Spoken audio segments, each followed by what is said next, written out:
આછોદ કન્યા શાળા ખાતે રાષ્ટ્રીય વિજ્ઞાન દિવસ નિમિત્તે વિજ્ઞાન મેળો યોજાયો। આમોદ તાલુકાના આછોદ ગામ સ્થિત આછોદ કન્યા શાળા ખાતે 28મી ફેબ્રુઆરીના રોજ રાષ્ટ્રીય વિજ્ઞાન દિવસ નિમિત્તે વિજ્ઞાન મેળાની ઉજવણી કરવામાં આવી હતી।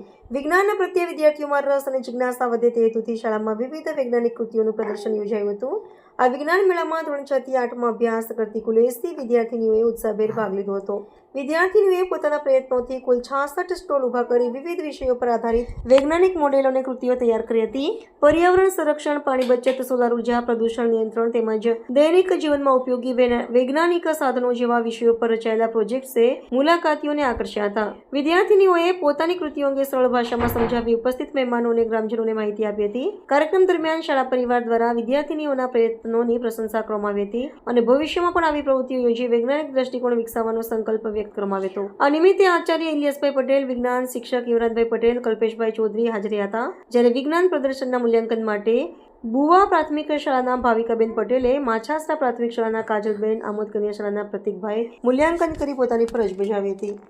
મારું નામ પટેલ ઇલિયાસ મોહમ્મદ વલી છે।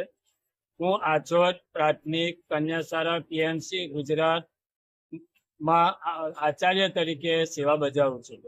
આજે 28મી ફેબ્રુઆરી વિજ્ઞાન દિવસ રાષ્ટ્રીય વિજ્ઞાન દિવસ તરીકે ઉજવવામાં આવે છે। સમગ્ર ભારત દેશમાં તેની ઉજવણી થઈ રહી છે। આજે અમારી શાળામાં ધોરણ 6 થી 8ની બાળાઓ 66 સ્ટોલ અને 80 બાળાઓ ભાગ લઈ રહી છે। દરેક ભાગ લેનાર બાળાઓને જેનો પ્રથમ નંબર આવશે જે કૃતિનો તેને 1200 રૂપિયા ઇનામ, તેને 800 રૂપિયા ઇનામ અને ત્રીજા નંબરની કૃતિને 600 રૂપિયા ઇનામ આપવામાં આવશે।